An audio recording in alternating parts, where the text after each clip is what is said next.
In the vast expanse of the New Mexico desert, where the red earth bled into jagged cliffs and the howls of coyotes echoed across the moonlit mesas, a lone rider pushed his horse forward with a determination that seemed carved from stone. His name was Colton Hayes, a cowboy whose reputation stretched across cattle towns and lonely outposts, not only for his steady hand with a revolver, but also for the strange streak of compassion that set him apart from men hardened by frontier cruelty. And on that fateful evening, as storm clouds brewed over the horizon and the scent of rain mixed with dust, Colton's sharp eyes caught movement on a distant ridge, a cluster of shadows, men on horseback riding fast and merciless, dragging behind them a woman whose cries were nearly lost in the thunder of hooves. They were renegades, men who took joy in punishment, and the woman, bound at the wrists and half-dragged across the unforgiving earth, bore the paint and braids of the Apache, her face streaked with blood and defiance. And Colton knew without needing to guess that the outlaws meant to leave her as prey for the wolves that roamed these lands, for he had seen such cruel abandonments before, a barbaric sentence intended to erase dignity and life in a single stroke. Yet something in the way she struggled, even when weakened, in the fire that still burned in her eyes though despair hovered close, stirred the part of Colton's soul that could not look away, and as lightning split the sky, he spurred his horse into the canyon below, mind racing with the risk of interfering, heart steady with the unshakable conviction that some fates were too unjust to let stand. The chase unfolded like a deadly dance, hooves pounding through sagebrush, gunfire cracking in the distance.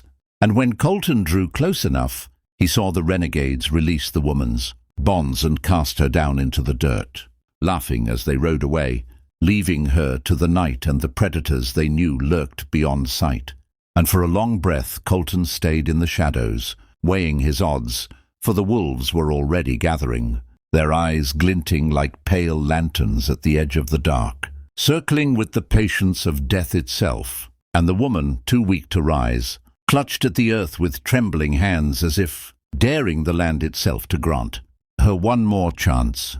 It was in that moment Colton's choice became clear, and with a cry that split the silence he charged forward, revolver flashing as he fired into the air, scattering the wolves with thunder they had no stomach to challenge. His horse rearing high as dust swirled in a storm of fury and salvation, and the Apache woman's eyes widened as she beheld a stranger descending, like some force of fate, not a spirit from her people's tales, but a flesh-and-blood cowboy, who dismounted beside her, his rough hand extended in urgency, his voice low yet commanding as he said, "Come on, ma'am, we ain't got long."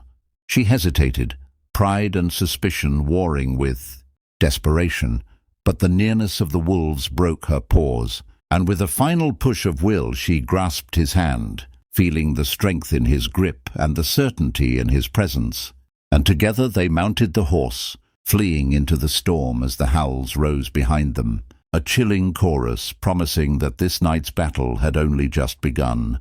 And as they rode through sheets of rain, Colton spared her a glance, noting the crimson streak on her brow and the fierce light in her gaze, and though no words passed between them yet, he knew the road ahead would demand trust.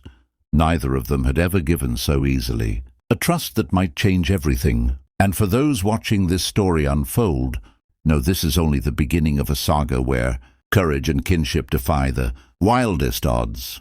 So stay with us, subscribe now, and ride alongside as this unlikely alliance is tested by fire, fury, and fate on the untamed frontier. The storm deepened as Colton guided his horse through winding canyons, the Apache woman swaying behind him, clutching his duster coat with hands that trembled from blood loss and exhaustion. And though she spoke no word, he felt the weight of her silence pressing heavier than the rain itself. For in her silence lived suspicion, anger, and a pride that refused to break, even after cruelty had brought her close to death. Yet Colton did not press her, for he knew that some wounds could only be stitched by time. And as the night stretched on, they reached the shelter of a rocky overhang where the firelight from his flint sparked against gathered wood, casting warmth into the cold, wet dark. And it was then he turned at last to face her, meeting the piercing stare of eyes as sharp as flint and as wary as a trapped eagle. And though she seemed barely able to hold herself upright, there was still defiance in the way she squared her shoulders, as though daring him to treat her as less than the warrior she was. "You're safe now," Colton said in a tone meant to reassure, though he suspected the word safe might mean little to her after the betrayal she had suffered. And for a long pause she only watched him, her breath shallow, her lips pressed tight, before at last she whispered in broken English, "Why?"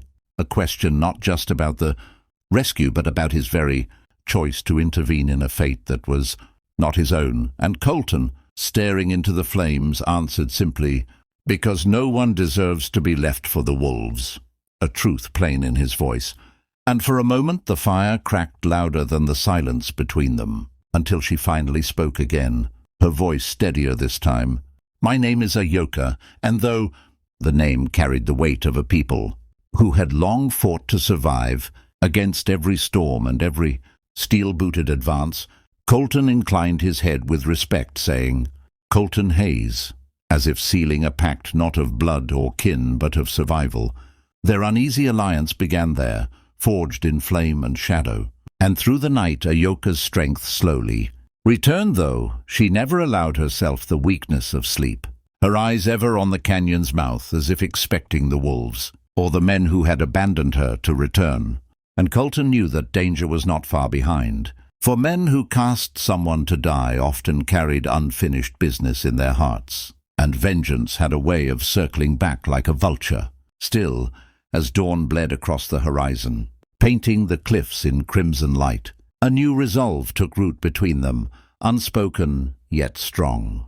For Ayoka had glimpsed the kind of man Colton was, and Colton had seen the unyielding fire in her spirit. And though the frontier had 1,000 ways to break bonds as swiftly as it forged them, this bond, born of wolves' reign, and the refusal to yield, was destined to draw them both toward trials neither could yet imagine. And to all listening now, know this: the story only grows sharper from here, the dangers fiercer, and the choices heavier. So don't miss the road ahead. Subscribe, stay with us, and witness how this fragile alliance may yet reshape the destiny of a cowboy and an Apache woman against the untamed wild.